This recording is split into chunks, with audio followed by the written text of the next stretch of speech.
তোমাদের যদি আমার মতন হঠাৎ করে আমেরিকান চপসি খেতে ইচ্ছা হয় আর বাড়িতে ফ্রাইড নুডলস না থাকে, তবে এইভাবে কিন্তু বানিয়ে ইজিলি চপসি করে খেতে পারো। তো তার জন্য প্রথমে আমি চিকেন নিয়েছি বোনলেস, সেটাকে ম্যারিনেট করেছি নুন, একটু গোলমরিচ, একটু সয়া সস দিয়ে। আর অন্যদিকে একটা ছড়ানো বাসনে কিছুটা জল গরম করেছি, একটু নুন দিয়েছি, একটু তেল দিয়েছি, দিয়ে যেরকমভাবে আমরা নর্মাল নুডলস বা চাউমিন সেদ্ধ করি সেভাবে করে জল ঝরিয়ে চাউমিনটাকে একটু ঠান্ডা করে নিতে হবে।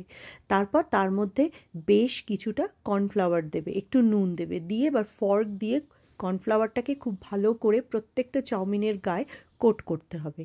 তারপর প্যানের মধ্যে তেল দিয়ে দেখো যেভাবে আমি দেখিয়েছি অল্প অল্প চাউমিন দিয়ে এরকম ক্রিস্পি করে অল্প আঁচে ভাজতে হবে। আমার কিন্তু এইভাবে করে একদম ফ্রাইড নুডলসের মতন চাউমিনটা হয়ে গেছিলো। ব্যাস, আমাদের চপসির যে মেন ইনগ্রেডিয়েন্টস রেডি। এবার প্যানের মধ্যে আমি রসুন কুচি, আদা কুচি, পেঁয়াজ কুচি দিয়ে চিকেনটাকে ভালো করে সটে করে নেব।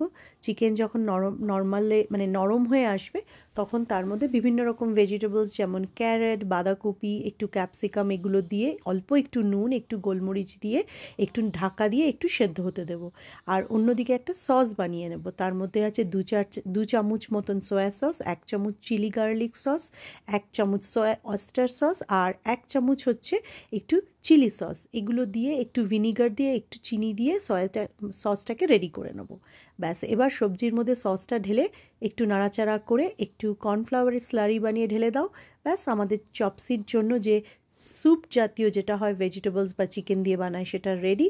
এবার পরিবেশন করো সুন্দর করে সাজিয়ে। প্রথমে নুডলসটা দাও, তারপরে সাইড দিয়ে স্যুপটা দাও, উপর থেকে একটু স্যুপ দাও, আর একটা পোচড এগ করে উপরে দিয়ে একদম রেস্টুরেন্টের মতন কিন্তু সার্ভ করা যায়, এবং খেতে রেস্টুরেন্টের থেকে একটুও কম কিন্তু হয়নি।